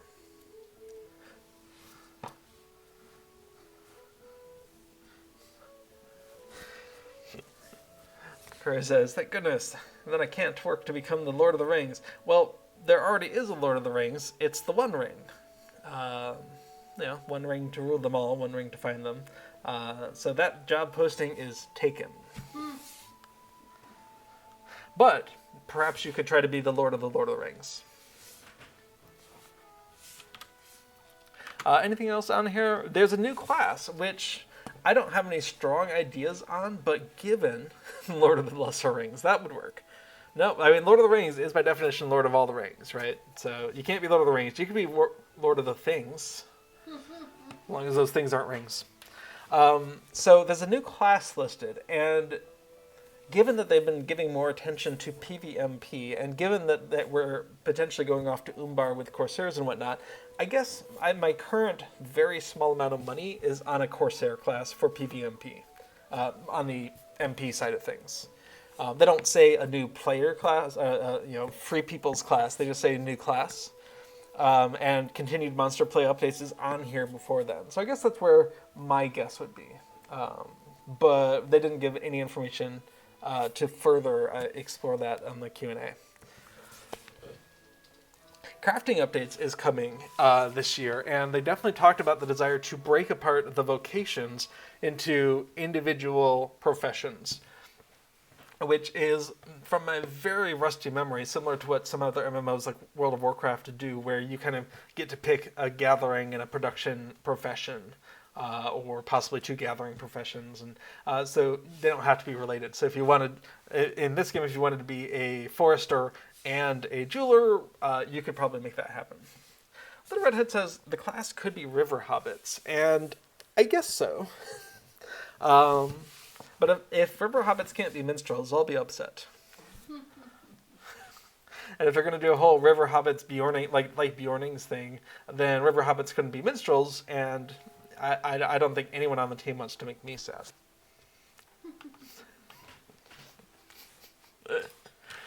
All right, so we have a design question, which is to say, in the UI, if we hit a check for import file button, yeah, as Aaron Bard says, if you want to be a scholar, you have to also be a weaponsmith and a farmer. And farmer almost makes sense once you get to the Westfold reputation. Westfold level of farming, and also our friend of the men of Dunland, then you have a farming recipe that just spits out crafting dye ingredients. Very handy. So it almost makes sense, but in general, farming and weaponsmith just don't make as much sense as anything. It's a lore-based combination, but one that doesn't necessarily make sense from a MMO perspective, right? So they very much were going with the heavy lore emphasis and less on the MMO style. Cat on screen. Oh, cat on screen? Almost. There's a cat playing on the wrong side of that tower. Let's see. Shoop. There we go. Cat. Nope, other way. Cat. So, yes, Aaron Bard, you're just touching on Westfold. What you're looking for is, not sure. Oh, I think we mentioned it earlier, actually. Let me grab that stream.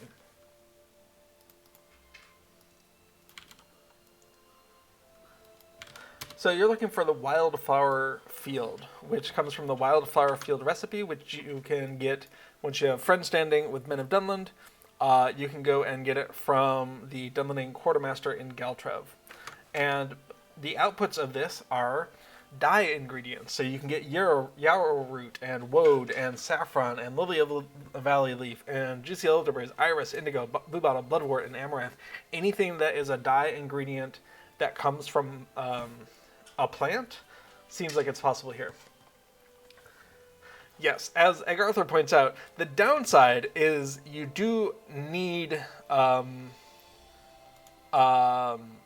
pile of rich soil for each field you get. The upside is each field is 100% definitely going to give you some of those outputs. Like, you're not going to get anything else, you're just going to get dyeing ingredients. So, upside downside thing. If you're on Treebeard, you can send Affodil a message and I can send you some rich soil to get you started. I have some excess. But yeah, that's this optional farming ingredient suddenly becomes really, really important and valuable.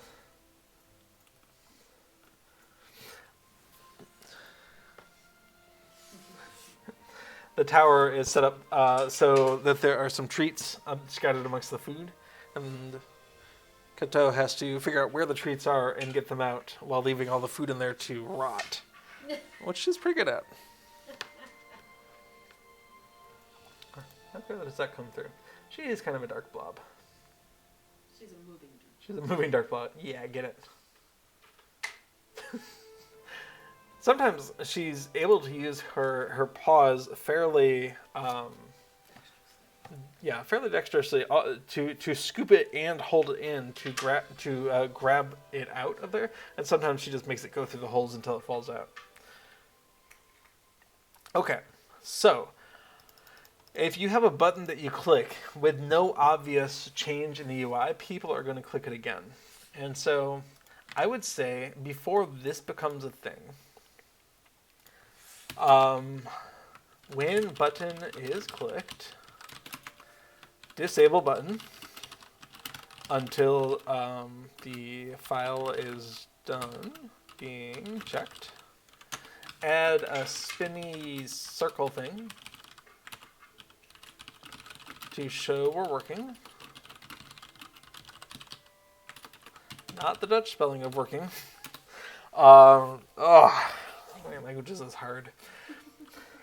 It's with an E. Maybe add some text saying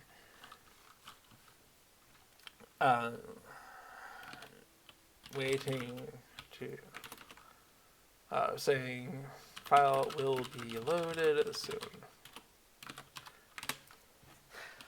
So it's a harder problem than just adding a button, as we've seen. I think a lot of these other changes that we just did are really good, but this change right here, I think we need to avoid because we're not ready for that yet. So in fact, I'm going to pull it out to make life a little bit easier.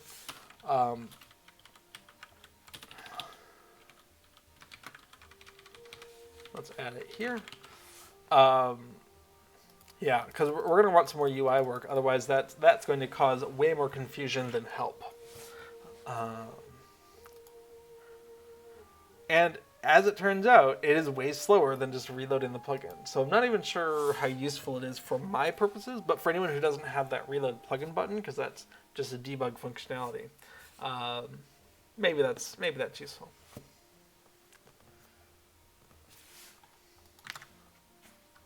Then again, no one's ever asked for it, so maybe it's not even a thing.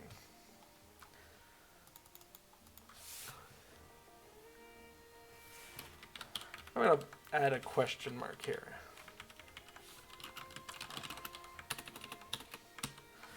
Okay, so in the meantime, we're going to go ahead and call that a not to continue with feature, because I'm just not convinced that it's going to be easy to implement, and when it is implemented, I don't think it adds a bunch. So it's not a today feature. I've just glanced at the clock, and with everything else that we've been talking about, we are now up to about not too long before this stream is ending. So if you have any last minute comments, questions, concerns about Lord of the Rings, plugins, or whatnot, now's a good time to start typing those into chat so we can have a chance to look at them before the stream comes to an end.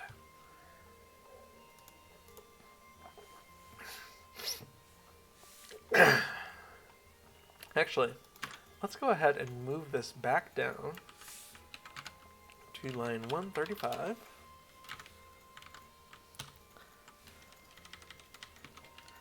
Because that's more involved. Okay, so this here we can go ahead and discard. In options, we have the add button function that we had, the little helper. We fixed that return value. The add deed button now uses the add button function. Add reload button now uses that.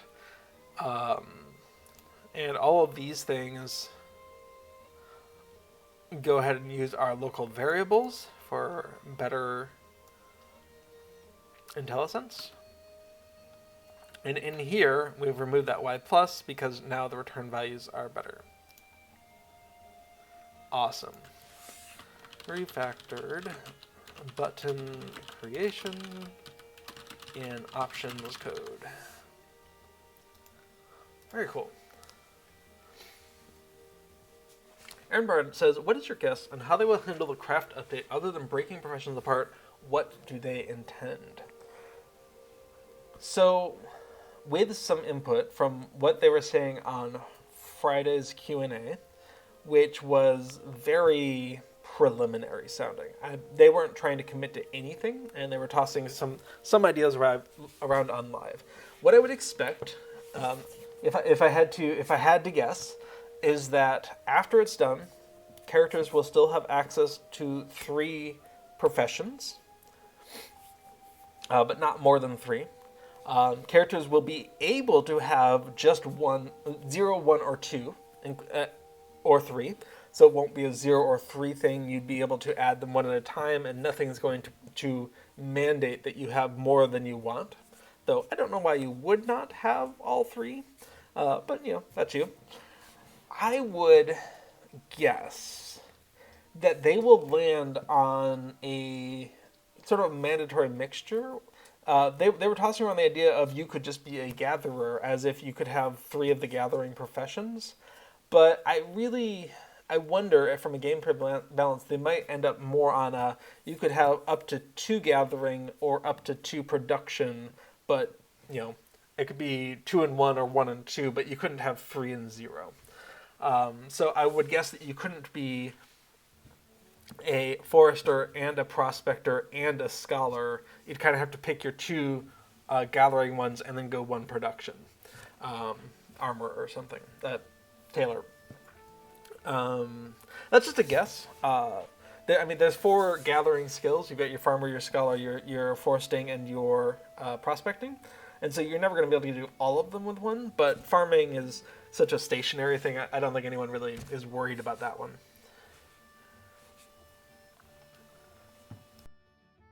So I would guess no more than 3. I would gently guess that they might have a restriction on you can't have more than 2 gathering. But I could see it. I think a lot of people want that kind of mega gatherer ability where they can just pick up anything they see in the wild. And I think that's something players think that they want, but from an MMORPG balancing perspective, I'm guessing. Aaron says, will they change the items we play with much? I'm guessing this is a change of what you can put into this crafting window as far as the 3 professions. And it sounded like they were going to try to make crafting a more important part of later gameplay. I haven't seriously played a character much past East Gondor, so I don't really know what the state of crafting looks like for endgame characters, but it sounds like some people think it's underpowered compared to other sources of gear, and SSG made it sound like they wanted to change that to make crafting more important.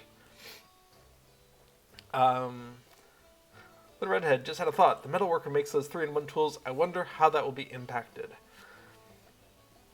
That's a really interesting question. That might be a good question to pop to the developers. Maybe there'll be another Q&A someday. So that's my 2 cents. It's still limited at most 3. Maybe limited to how many gathering you can have, because right now you max out at 2 gathering, but it's much more structured which 2s you can get.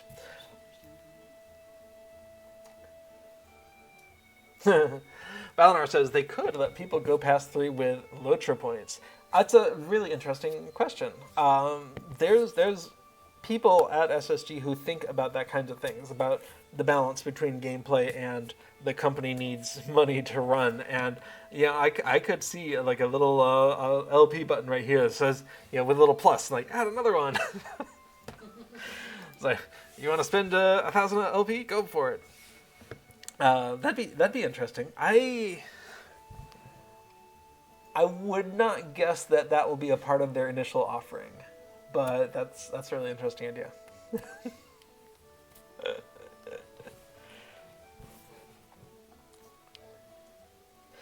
So that's my guess. Is just you'll be able, my real guess is you'll be able to walk up to a professions people and just pick your 3 professions with some possible limitations on having 3 production or 3 gathering.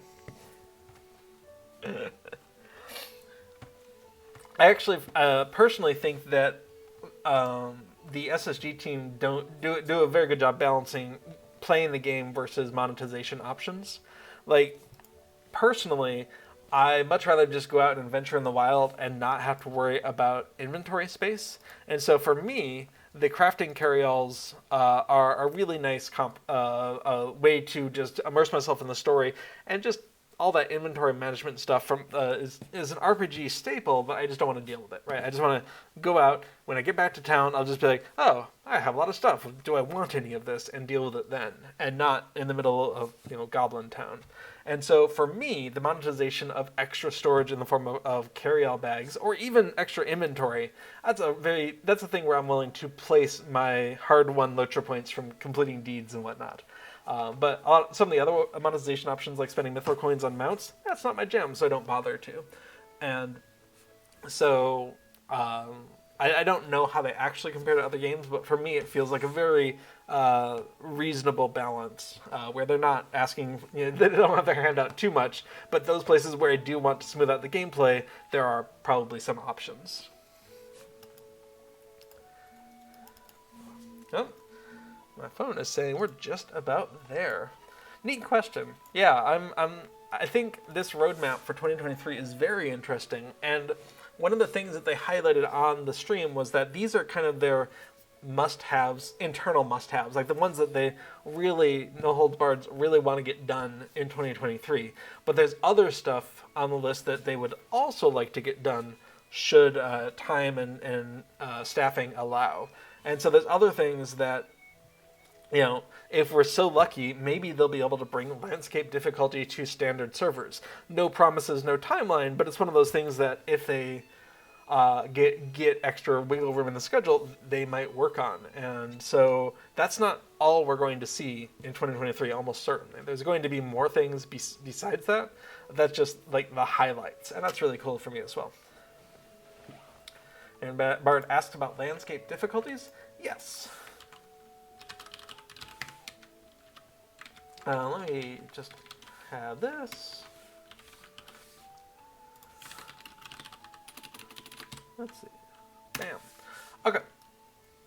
So I just had a little pre-done up macro there. And so that's what we call the difficulty system on Treebeard and Shadowfax. So for instance, right now I have difficulty deadly.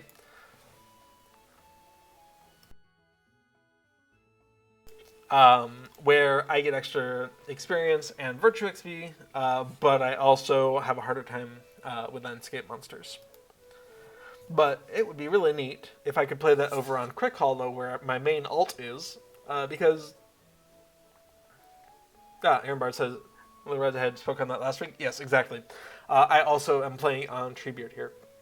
So I would really love to have that optional system over on Crick Hollow, so characters that I'm playing who want a harder challenge can have it, and anyone who doesn't want it doesn't have it.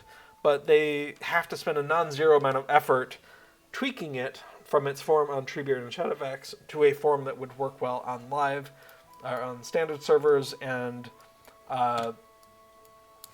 that comes at the expense of other development, or won't happen if they don't have the spare resources. So fingers crossed it'll happen sometime, because I really want that system available wherever I am and not just over on the legendary servers.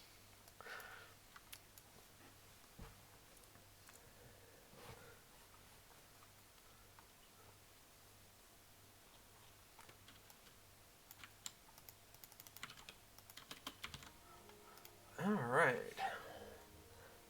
Anything else going on in chat or off the top of my head?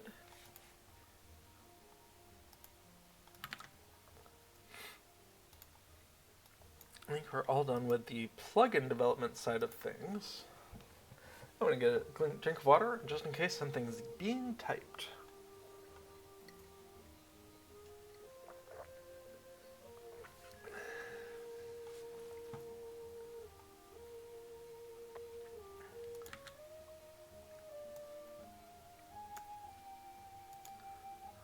Okay. Well, I think we've covered all the questions in chat. If not, if there's a question you had in mind, go ahead and bring it back next week. Little Redhead and I will both be back next Tuesday, starting at whatever time that is Eastern time, and ending about whatever time it is now.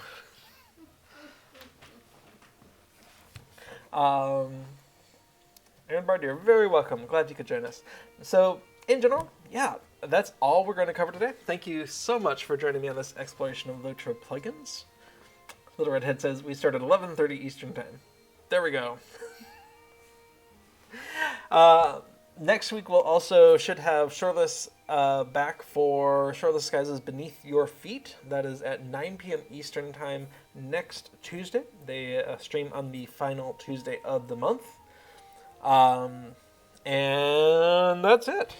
I do hope to see you all here again next week, and until then, keep plugging along. Alright, bye-bye now.